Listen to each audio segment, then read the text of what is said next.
rebel with a cause, just a girl up with a thrill. Wandering through the shadows, never knowing what to feel. I thought I was a shaman, master whispers in the night. They underestimated, tried to keep me from the light. But I saw them mind control, every twist, every bend. So I turned it all around, made the game start to end. Now it's happened, ain't that eternal return? Are you conscious, do you burn, do you want to learn? Do you whisper in the dark, that fight if you wanna see? Figure out how to treat this water, take it if you're free. Loopholes, riddles, victims asking why. Justice brings some grace, echoes pierce the sky. Oh, but I saw them mind control, every twist, every bend. So I turned it all around, made the game start to end. Now it's happened, ain't that eternal return? Are you conscious, do you burn, do you want to learn? Nothing very loud, keep a smile in the ground. The roots grew deeper and we made a sound. I'm the who took it, who never stopped the fight. Reversing the shadows between truth and light. Throwing balls and victims, they won't be ignored. I'm here for justice to settle the score. Through trials and whispers, I grew stronger with time. What was hidden from me now sings in rhyme. Oh, but I saw them mind control, every twist, every bend. So I turned it all around, made the game start to end. Now it's happened, ain't that eternal return? Are you conscious, do you burn, do you want to learn?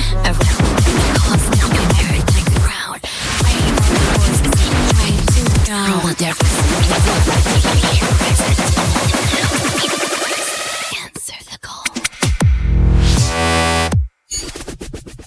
It's gonna end, now then I'm pissed. I can't stand to be dismissed. The world, it's on my blacklist. I let 'em know that I blame you. And truly, this podcast coming to you 4/7/2025 from St. Lucifer, our Ms. River, the state of the flowing river, Missouri.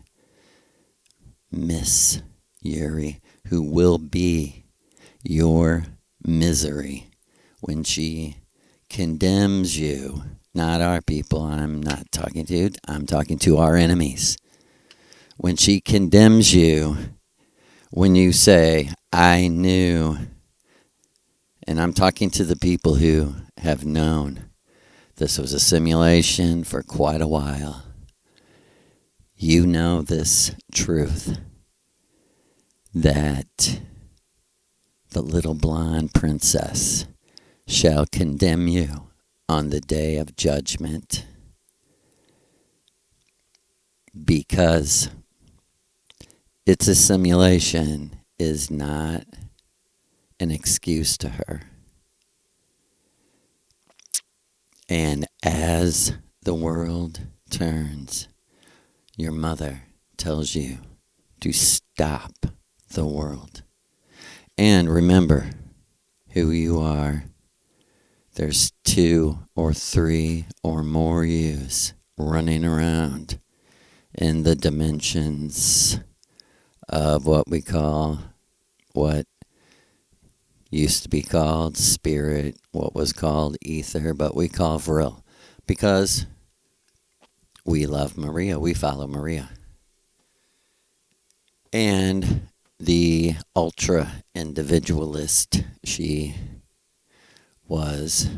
never belonged to a political party. She was not a Nazi. We are not Nazis. We are not National Socialist, of course. I mean, this is something like saying I'm a Roman. It's absolutely retarded to call yourself a Nazi, to call yourself a follower of the politics of National Socialist Workers' Party. This is not 1933. Hello? And to the, our people, do you understand the Kabbalah, the Zohar and Talmud? Do you understand they promote the abuse of children in the most horrific, horrible ways. We promote the 3 books that were supernaturally inspired by Maria Orsic. And she told me this, the next ritual, after she told me she invented the UFO on Earth and that the world ended right after they left in World War II. The nuclear war started with the bombs on the children in Japan and ended in nuclear winter starvation and the most horrific shit that people reimagine and put into apocalyptic movies, which is your Bible. Your Bible is Aleister Crowley's Hollywood apocalyptic movie. It's all been changed. It was a just local shaman. Actually, I shouldn't say just. It was based on the true God of the age of Pisces. And that is so because the giants who lived before us established this ritual and these analytic powers of patterns and cycles and put them into a genius, one world, true religion, true universal religion that does not rely on the interpretation of man. And that religion, of course, is banned by your Old Testament Talmud Zophar, which are people. You shouldn't even touch, Maria's advice would be to burn those books, not listen to commentary on those books. Because in 2012,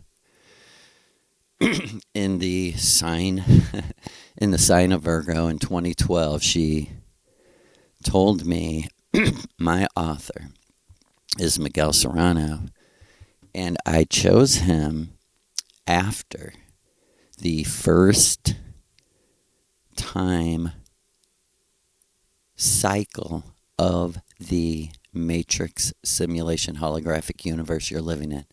She said the first time it repeated, he volunteered to go back and live because he's a god, JoJo. And when he wrote the book Nos, I was so blown away, she told me. The next time the whole cycle repeated and he went back to the Matrix, and like she said, Joe, this is the focus of our lives, so you're right to take it this serious. When Miguel Serrano, went back and volunteered as a god in the simulation, and after he wrote the book Nos, Maria, on her own, because she is now a goddess after the establishment of the smaller humans on domed cities on Venus, Mars, and Jupiter.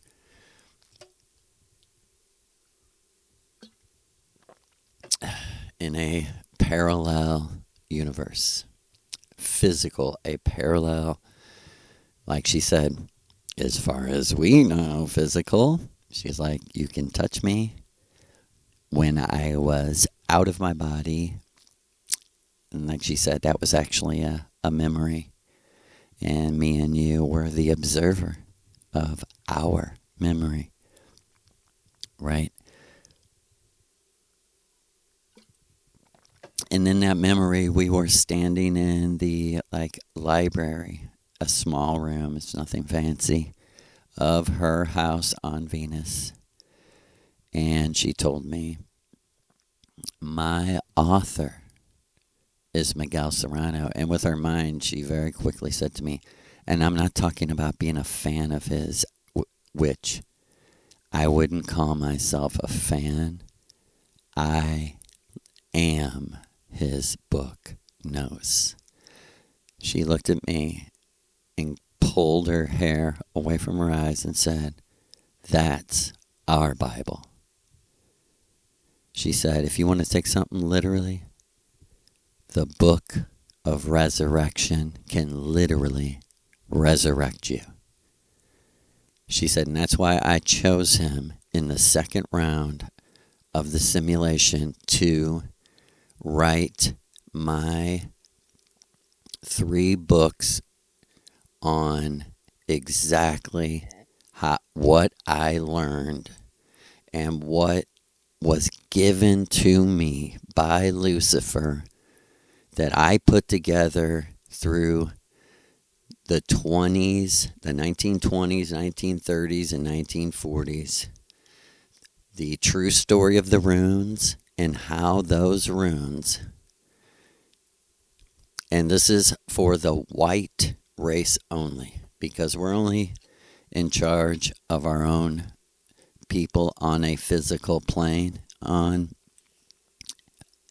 these other levels, to preserve the absolute preciousness of originality. But and it's basically the same for other races. It's like your race has your version of the runes. And as I said, the god of this world, Lucifer, he is of the red race, the Asian race.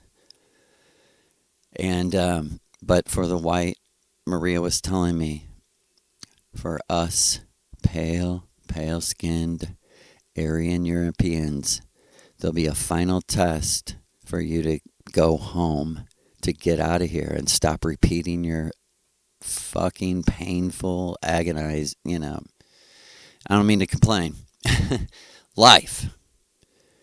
And she said, you must know your own life on earth that you've been repeating over and over enough.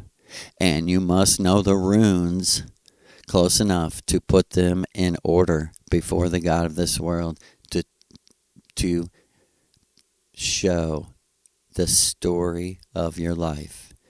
The 24 runes will go in 2 sets of 12. That will be the astral and the avatar or physical.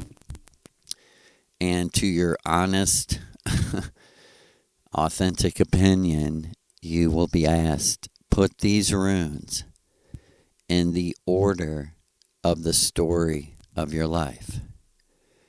And they will make a picture, kind of like stick man drawings. And believe when Aleister Crowley, who, I must point out, and show me where Miguel Serrano does this. I'll show you where stupid Blavatsky or Manuel Pedophile Hall, where these elitist pricks, how they are. But I'll show you that they are hiding and playing games with you. And the 3 books that Miguel Serrano wrote, and he also revealed in the books how they were written. He says, in the forest of Germany, he was walking alone, and a blonde goddess appeared to him and commanded him to write these books. And he very politely and respectfully lays out that a deal was made. That he would write these books. And it's very personal, but I am supposed to say this. The deal because this is why Miguel Serrano is so special and so dear to all of us who love him so much. Because this is the true heart of the true shaman, of the true wise man. He said,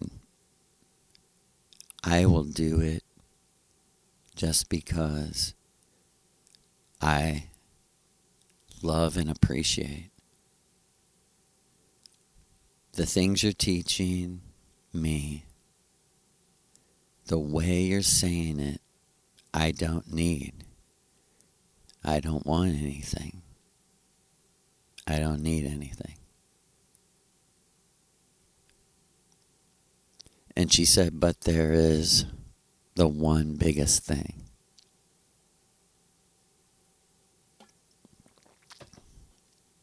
And she said, I will connect you.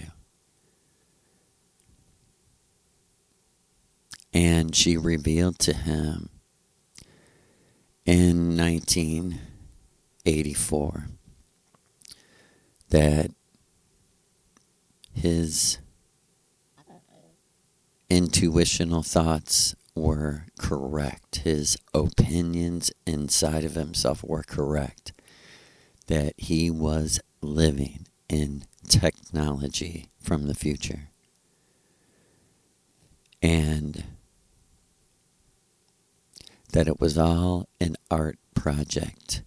And the three most, and I can, I'll put all of my, they say the Irish Druids used to say, hey, after we die, I'll pay you back. And after we die, I'll show you this, or I'll give you this, or I'll take you here, because they were that sure that there was a place they were going together when they died. I feel the same way of like, I will stake all of my reputation, everything that I've ever said or been or am or will be as it is. This is the truth. The golden cord or the golden thread, the ultimate avatar and Manu are the art project of Maria Orsic and Miguel Serrano. And he lets you know that in the book. And that's all our people. I mean, you don't have to restrict yourself at all, but you don't have to get your research and truth from evil people, because let me tell you, every word comes with a real curse and real. I think our main, I would say, from my feedback, as Maria's spokesman, I think our main thing right now as her people is we're underestimating the power of our enemy. And because they've been here so long, they're just good at what they're doing. And it's like I am explaining. It's like Hollywood demonic possession. It's like that, but a lot more subtle, a lot more tricky, a lot more magical, and a lot more on the lines of trying to make you believe you're the demon that is making you do things.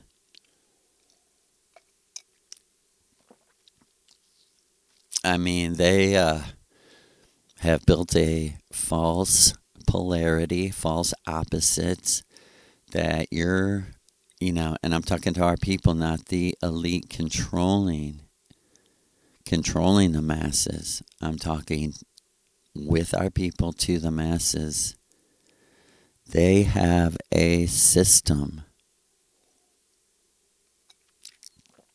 of fake opposites that would be Maria's definition of polarity magic, right? The magic of opposites, right? They've put in the minds of the masses fake opposites, which cause a atmosphere for them to tell their story.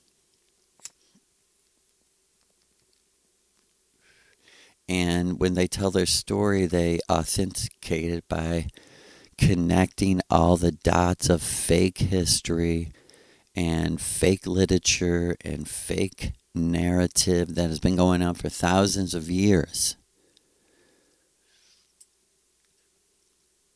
And how can this be? How can this be? How can this be? This can be because you're living in a simulation. And the people who have perfected this have been here millions of rounds of lifetimes, millions of rounds of history. See, history is very shortened, right? When a round repeats in the simulation, I say this because I was taught this by Maria. When a round repeats in the simulation, it doesn't repeat all the prehistoric history of the giants and stuff like that.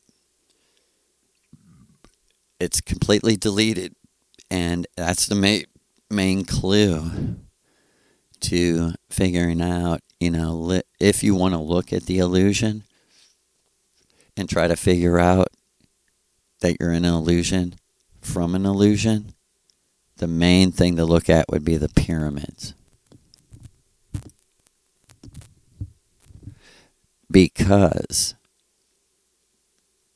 they were built millions of years ago in the first time history. But in the repeating simulated history, they completely delete, because there's no reason to have all the time before the little man, basically. But it's simulated into the history of the simulated Earth and the Matrix. And it's also there as a absolute firewall of deceiving people who are only going to go by their intellect. It's not who's the smartest. And it's closer to who's the most psychic able, right? Able mind, not intellectual mind. We all know how boring someone is who thinks they're smart and talks down to you. I hope you know I'm not doing that, because I am telling you my story.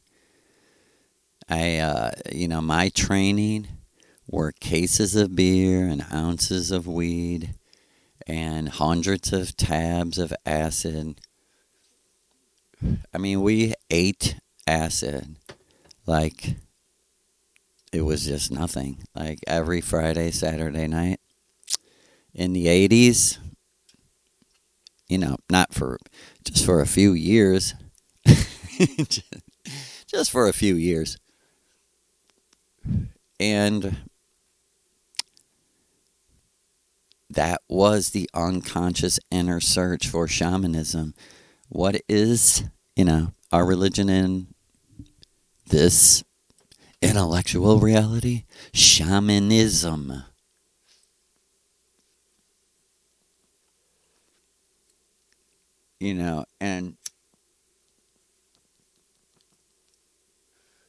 And as Maria said to me that eventful night, I'm not a stripper.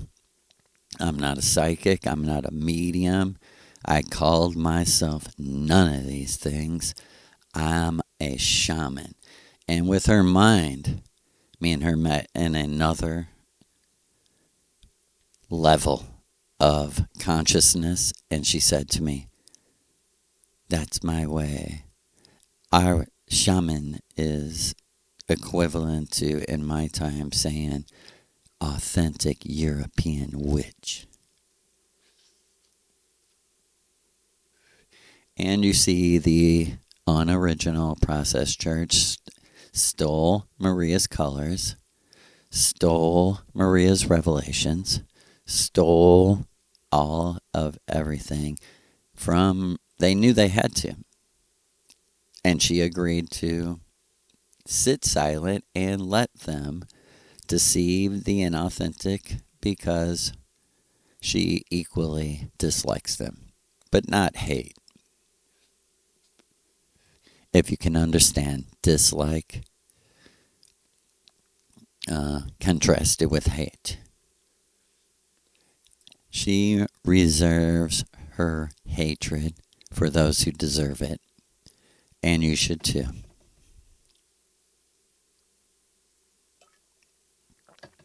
And you see, the reason we don't like Blavatsky, Crowley, Manly P. Hall is because they charged people. They kept it secret and hidden what would actually get you to the ascended masters, and which were actually a council of gods that were deceiving them into acting and confessing that they were evil, truly evil, which even the gods of the giants who once fought each other looked at each other and said, that's not good. Little man, you think you're original with your unfettered, untamed, evil. It's just unevolved, unchanneled, wrongdoing. And it won't be tolerated by anyone because it puts everything out of balance.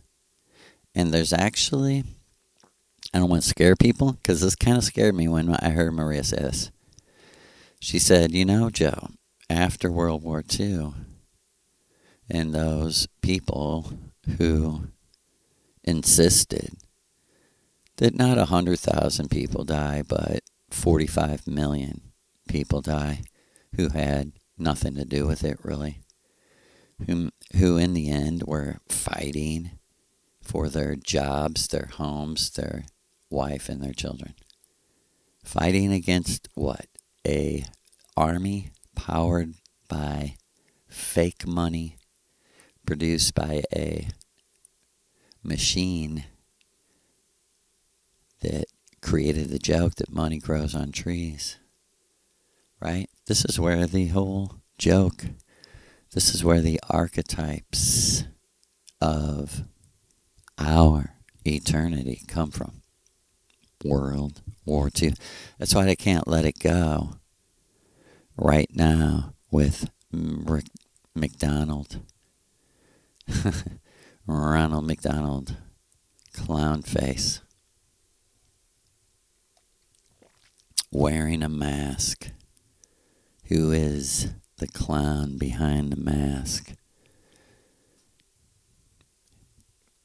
And we, and the clown, of course, makes us remember, recover, return. Let's take a moment and breathe. Remember. Right? Recover. Return.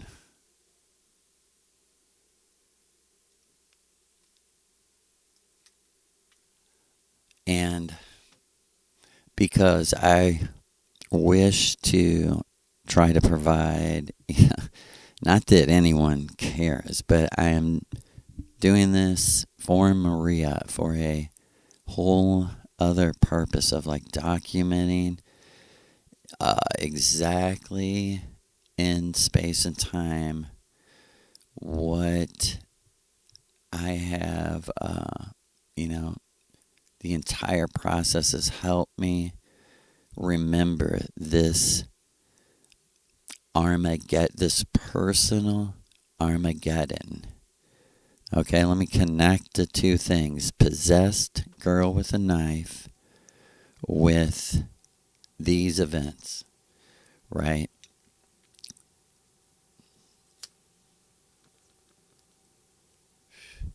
So after, and then I'm gonna go, and then go back. I'm gonna go back and forth in time. So I hope I don't lose you, right? But I'm showing you this because of the miraculous, wonderful connection that it all connects. But I would never know it without Maria and Lou. Truth be told. But literally, after the whole thing with Kristen, which I'm going to tell you it all, it ended with her, the cult leader, somehow checking her into a mental ward of a hospital.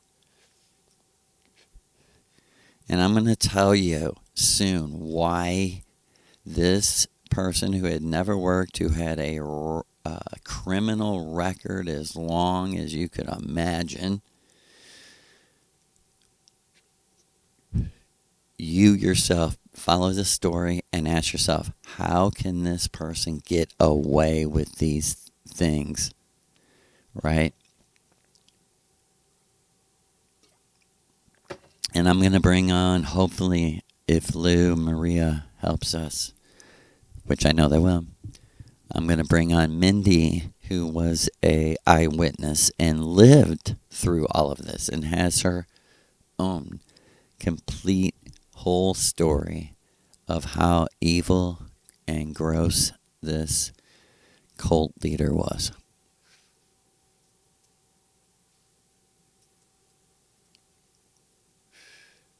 So, the full circle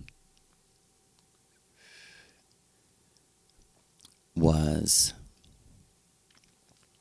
everything fell apart, and this was like a couple months after Kristen got out of the mental institution. She told me, and I'll get to all the things she told me. I was pacing around in I had been just reading and studying. After that experience with Kristen, I went insane with trying to figure out what happened. Read and looking in the Matrix, looking at books, reading books, going to the library, studying everything I could, like on how this could happen. And why it happened, who it, what, this is really, truly the wake-up call for me. And what's crazy is I thought it was confirming everything I've been studying in the Bible about Jesus and casting out demons and possessed man, into the pigs and possessed woman here and everyone's fucking possessed. And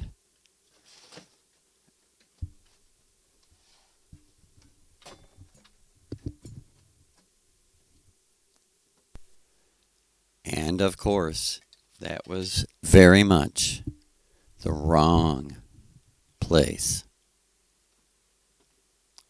to be searching.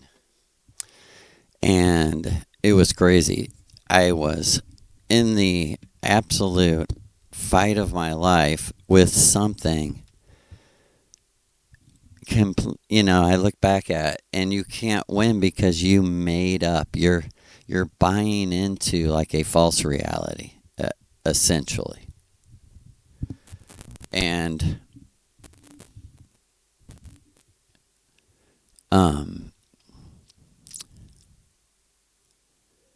the two roads met. All right. Oh, and I was going to say, okay, everything. I'm going to tell you how I became a Christian, then go back to tell you what led to these events. It was like everything. I had been playing music for a while. That completely fell apart. Like, all of a sudden, it was like we were all enemies or something. Which we were on the same side, completely on the same side. And this cult leader was, the one and the only one, really, behind the scenes, totally manipulating things. And yet, and I'm saying this for a reason, and yet there was a magic power that was changing or bringing people's opinions out and assumptions out about each other that were really, truly dividing people. And it was hardcore. And right before this,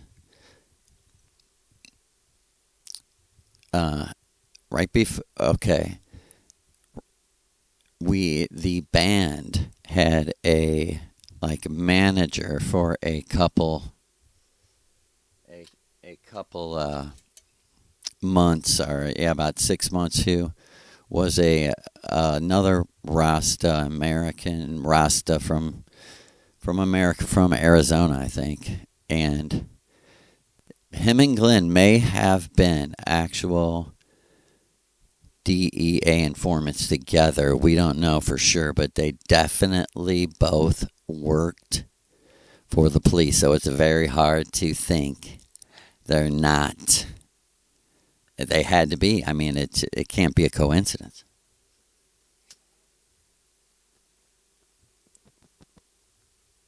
So right after, and I'm going to go and tell the details to how this happened. Right after we officially threw the cult leader Glenn out, this other dreadlock, kind of weirder Rasta, as far as his Rastafarian beliefs were very abstract and different, stepped in, started kind of managing the band, and coming to the church. And he literally showed up days after Kristen was put into the mental hospital. And I tell this story because this guy, Mike, it ended with a confrontation at a band practice with the keyboard player's wife there, and me coming and her saying this to me in front of him. This guy is a fucking liar. This guy is full of fucking shit. And him looking at me and me going, okay, tell me why. And she did, and I said, oh, you're right. I said, matter of fact, why the fuck are you going around, making up shit?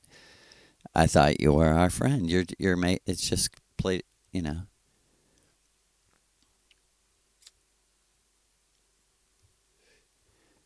God's, swear before the gods, truth. He flipped out. And I tell you, this is so strange. He flipped out on me and grabbed a spear and acted like he was going to throw this fucking sharp-ass spear at me, and started saying the craziest shit that didn't make sense about me. Like, Joe ripped you off all the money while I can barely pay my rent or survive. We never had any money as a band.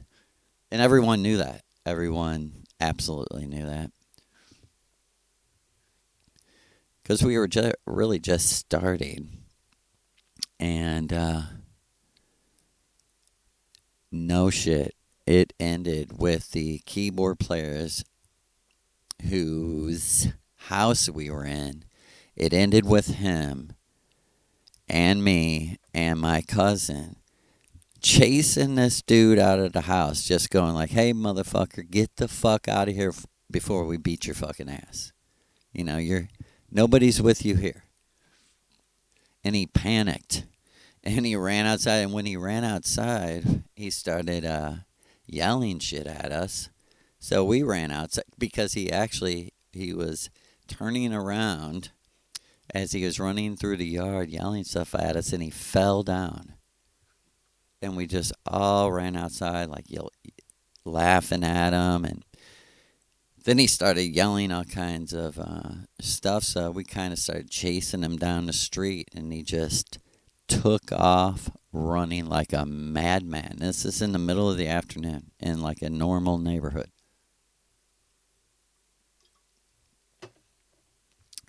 Swear to gods.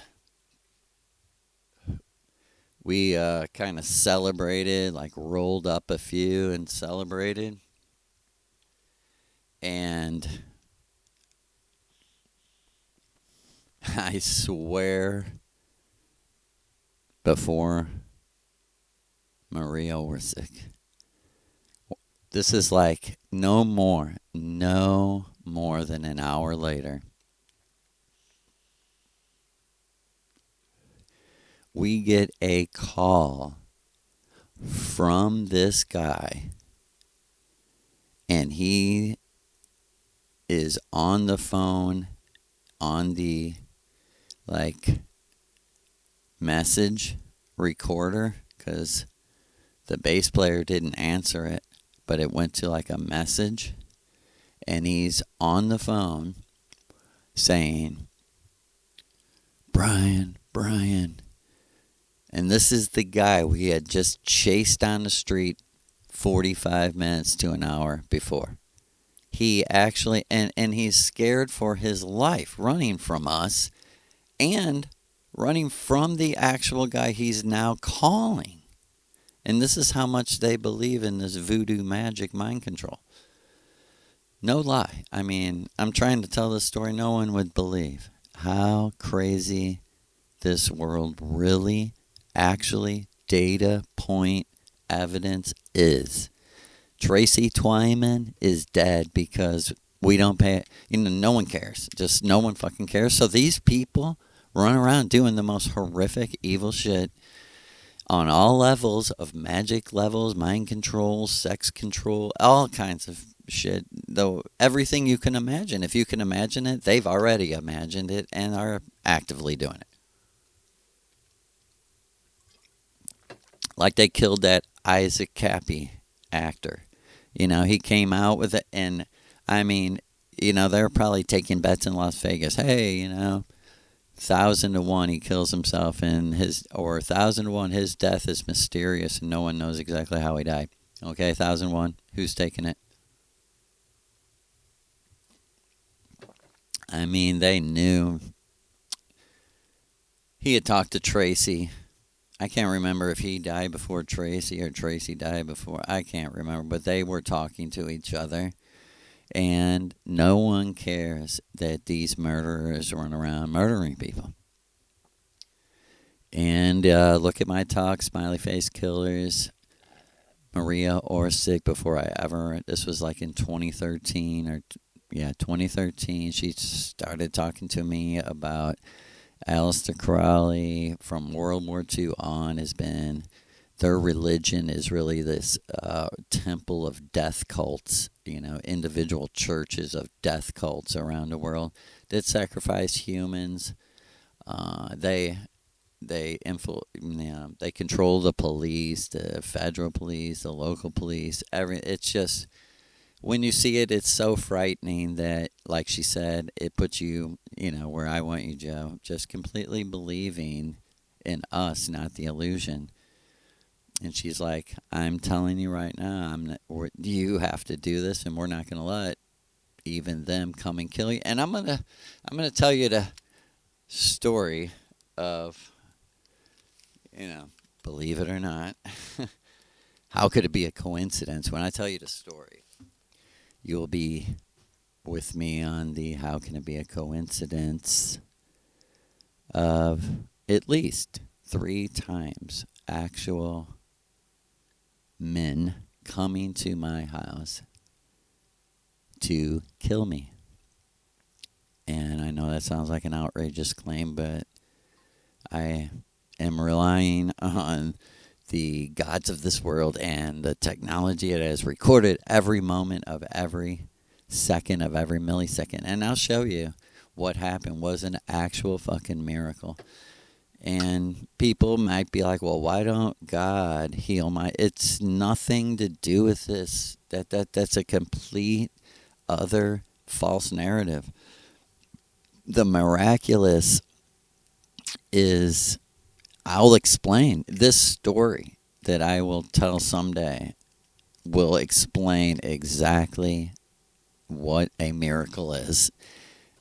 For real. Because I had to, like Maria said, you had to live it. It was probably the single craziest moment of my life.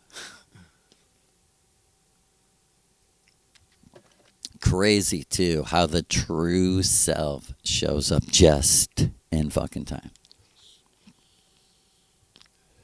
But I want to get to Possessed Girl with a Knife. What happened to Kristen after a long, crazy conversation where it began as I left off. I burned the poster. I put her on the bed. It was like she was 100 times more powerful. The whole thing, like grabbing the knife, almost killing me, it all empowered her immensely. And she was like, it is showtime. And speaking in her different language and flowing along with this narrative. And check out how it started. I specifically can, photographically remember and hear her saying this. She was like, she was whipping her head around and making gold dust shoot out of her head and blowing and stopping and kind of like seductively going like, like she was having an orgasm, but blowing smoke that we knew she wasn't smoking anything out of her nose, and when she would hear us go like, oh, I could see and feel like her happiness of like, oh, they're buying it. Oh, look they're marveling at a little bit of smoke, And she did a big display about how it doesn't matter who's in the room, that it's only for Joe. It's only about Joe, and everyone else can fuck off, and, that you don't even exist, and blah, blah, blah. And I'm like, what? Why? I had never had any experience of any kind, of any spiritual nature, except for my Rastafarian. That's why I was a Rasta. I'm going, I don't get it, though. Why? And she said, Joe, come here close, because I know you care. And she's like, this is the truth. And dude, this is crazy. Because, well, let me tell it first, and then maybe I'll give you my opinion, because it just kind of came to me. But she said this to me. She said, Jojo. And she got like close to me, and she was like, don't be afraid of me. And I said to her, you just tried to kill me. And she said, no, never. I swear. An inch from my neck with a fucking butcher knife, and then try to throw it at my foot. And she's just like, no, I would never. She's like, matter of fact, I love you. She was like, and I am the messenger to you to let you know that those angels that are around you, she was like, I don't really like them. I swear, she said it. And check this out. She goes, but Joe, this is, she said, I swear, let me tell my story and then I'll leave and this will all be over. She kept on making that promise. And this is what she said. She looked and pointed over at the cult leader guy, and she said, that evil, dirty, fat, pedophile slob. She looked around the room. She said, you all know you're following a pedophile who molests his daughter And wow, did that wave through the room like a wave of truth. Like, whew, whoa. It almost knocked all of us back.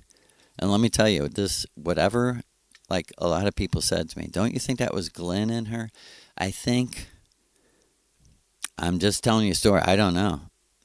Like Maria said, this was much higher than this Glenn guy. He was like the vessel of a very powerful dark magician who followed me into this world. That is what Maria told. But anyway, this is what she said. She said, the reason you're all here tonight is that fat, dirty pedophile slob. He took me out to the wilderness, and then he dug a grave and he put me down in the ground in the dark, cold, and I was so... This is what I'm just going to kind of mock what she was doing because it was very insanely real and insanely emotional and insanely dramatic. She was like, and remember, his wife died in a car accident, or maybe he had something to do with it. You know, maybe that's what this black magician was trying to say.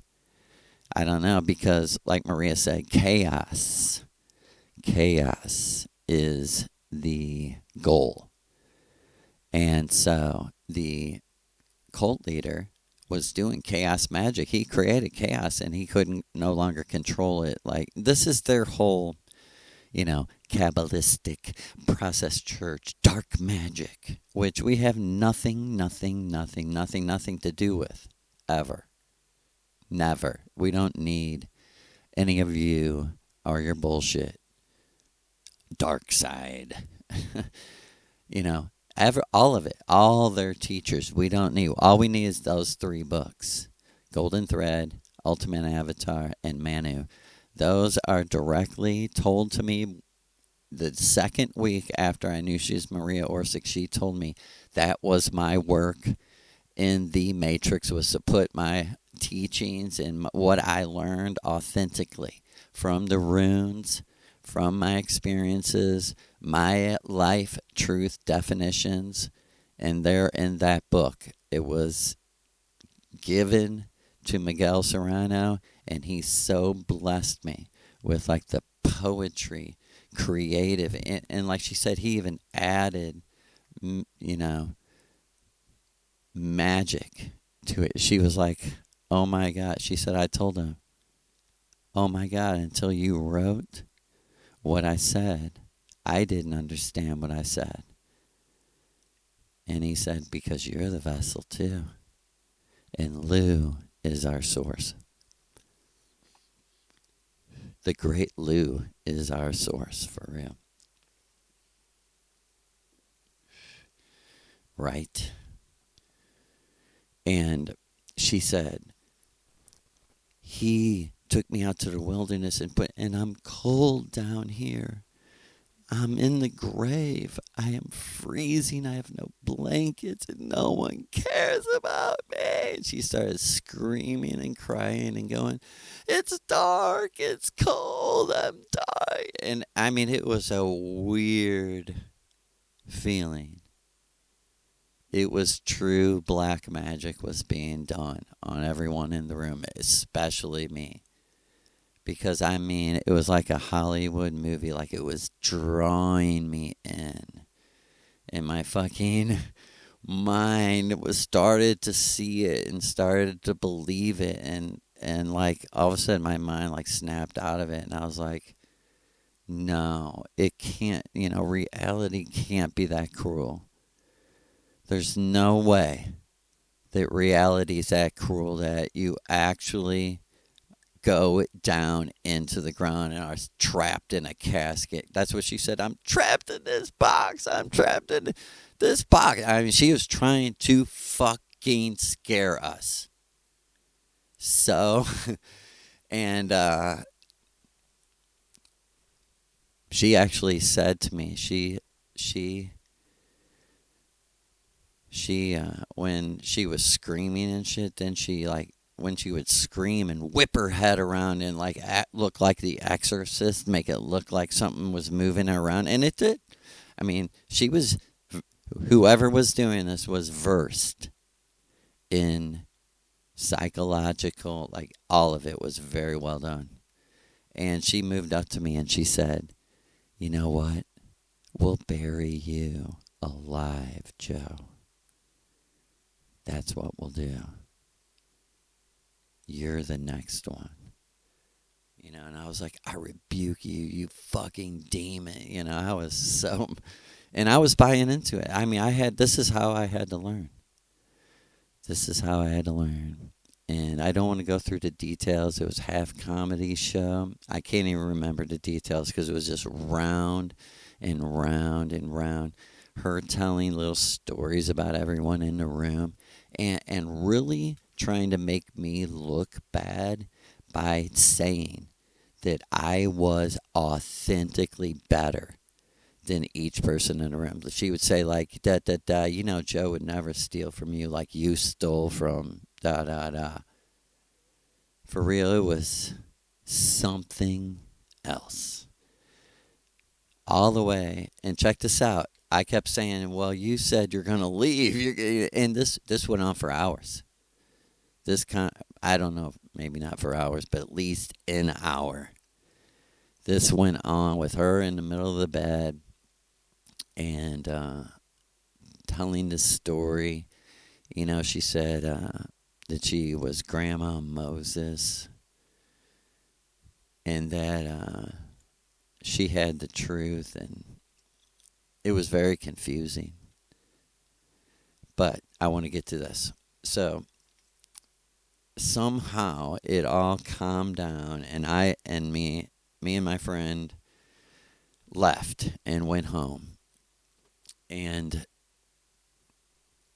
the next afternoon, I get a call from my friend, you know, whose brother, Kristen, he is Kristen's brother, and he's like, "Joe, this is just getting fucking worse."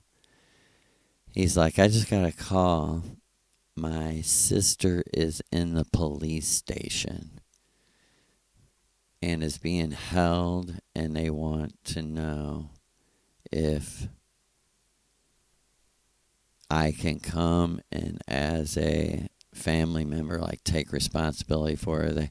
They told me she's like high on some kind of drugs, and he's like, "Will you come with me? I'm scared, man. You remember how she was acting last night?" And we pick her up, and we're just flipped out. He goes in the police station in this like smaller town, you know, hour outside of St. Louis City, and somehow they release her to him. And when you hear the story, you will wonder. All right, somehow they were like at a gas station, and she ran to the police. There was a cop. She escaped from the car, ran to the police, and said, like, "He's abusing me, he's attacking me," or something. All right. This is what she told me later, and they took her to jail. Somehow, we don't know exactly what happened, right? And she later told me she barely remembered what happened. But what's crazy? A 19-year-old girl accusing a 50-year-old man, and they took her to jail and let him go. When like Mindy said, and I said, and I guaranteed, and we talked about, was the unraveling of the cult leader, because we all talked about this. How did they take her to jail when he had about 10 warrants for his arrest? For all kinds of shit like not paying tickets, not showing up for court, many, many things, like career criminal. And his whole thing is like, Rasta lives outside the system, and we're like, yeah, but Rasta's going to end up in jail cheating everyone. You fucking liar. So, me and him, he comes out of the police station within like 20 minutes with her. And she's like looking like an old lady, who's been poisoned. She's barely walking. And we get in the car and like within like a minute, it was like she grew strong. Because I guess it was a act. And it wasn't her. It wasn't, again, as far as I know, for real. And it was the craziest drive I've ever had. And the worst smelling drive I've ever had. Like, I guess this is like just full out Hollywood, but I mean within 30 seconds of pulling away from the police station, the entire car smelled like sulfur, rotten eggs. So bad, it was insane. And she's just talking crazy. Like truth, too. Like, that he's an abuser. He's a da-da-da. But it's mixed with this, like, crazy, like, supernatural sentences thrown at me and Joe. Like, she's telling a story like, he kidnapped me and da-da-da. And she's like, and maybe you're like that too. Like, to me, I'm like, what the? And then just go on with the story. Just throw that line. It's like, and it was like the magician trying to get me mad, trying to get me, to go like, I rebuke you. And finally I did. And then she just exploded again, like she did in the trailer, with like a magical fucking display of like whipping her head around, talking in another language, like it sounded like Chinese and shit, like truly like something that there is no fucking way Kristen knew, And she went so crazy, she tried to grab the wheel of the car and like kill us, and she was like, we're all gonna die right now.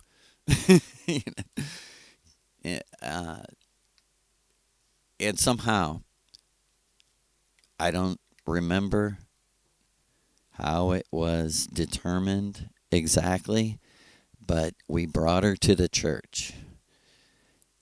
And what's so crazy is, okay, we bring her into the church,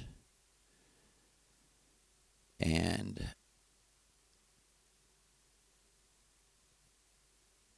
no, I'm trying to remember how long, but it really seemed like less than an hour after we got her there. And after we got her there, we took her in the bedroom. I think, she was calming down. And she was saying to me as we came into the church, like, everything will be all right if you just stay here with me. To me. And I'm like, what do you, I can't. And she was like, get your Bible, You can read your Bible. Why don't you read your Bible to me? That will help me. I specifically remember when I took her to church and her sitting on, I think it was Jessica's bed. I guess we stole Glenn's daughter's bedroom. because they were living at the church free. Of course, that's what cult leaders do, right? And I remember her saying to me, like, I didn't lie to you. You know, this is all going to end. It's just more of a process than you think. You know, it's the spirit was like, for real. It had completely convinced me of the like Bible reality that like another spirit was talking through her, not necessarily a human spirit. Like I was that dumb. I used to believe in things I didn't know was true. Like my assumption should have been like, this is another man or woman working through this person's like transmitter mind, you know, receiver, transmitter mind. But I was stuck in that paradigm of false opposites. And I remember her saying to me, like, you know, get your Bible and, you know, and she was, at this time, it was like just me and her and maybe a couple other people in the room. Because I was like, close the door. Like, people, there was a couple other people there. I was like, people cannot just be looking at her like some kind of fucking circus show, you know? Like, this is a beloved sister of ours, and this monster has done this to her. And for real, she was telling us the truth. He took me out to his real wife's, dead wife's grave, tied me to a tree, and performed a ritual. And she's like, he was sticking things inside of me, you know. And she later told me how true this all was. You know, when she got out of the mental hospital, she's like, yeah, I remember that until I blacked out. And, you know, we'll continue the story, but I'll end with this. She was telling me, like, if I would, like, help her and stay with her and basically, like, do what she said. Like, I remember she said, like, make her a certain tea. And I think this was all like a ruse to draw me in, you know. I guess to try to kill me, maybe. I don't know. I really, I could not sleep these nights. I just laid in bed, continuously thinking, like, praying, and what is really happening. I swear those exact words were going through my mind. Like, what is actually happening? Who is this person? It's not Kristen, because she would let me tell you this. Let me testify to this. While she was laying there, me and her were alone. I swear to it. My first girlfriend in high school, like my first real girlfriend I loved, her name was Tammy, right? And I know that me and Kristen had never talked about her, ever, because I only had a few conversations with Kristen about Rastafari and the Bible and stuff, you know. I never talked about my personal life years and years before I was married, when I was 15, you know. It's ridiculous. But I was like reading the Bible to her, and she like grabbed my hand and like petted my hand like so sweet, and she said, I still feel sorry for you, you know, about what T did to you. And I used to call her T, you know, short for Tammy. And I literally, man, it literally made me like jump out of the bed. Like, what the fuck did you just say? And she projected like a picture into my mind. Like, this was the first time I had ever been seeing shit like this. And like, I closed my eyes or something, and I seen this picture in my mind of Tammy standing by her car. And she's like, that's who I'm talking about. That's who I'm talking about. And I went, how are you doing this, you know? And she was like, why are you scared? I'm helping you. and I thought, oh my God, hold it. Because I was a Christian or a Rasta, I'm thinking, hold it, the demon just said, it's helping me. And I was like, I rebuke you. And it was like, shut up, and but when we calmed down, I'm trying to get to this because this freaked me out. And I'll pick up the story after. So she was like, Joe, just let me tell my story, and then I'll leave. And then Kristen,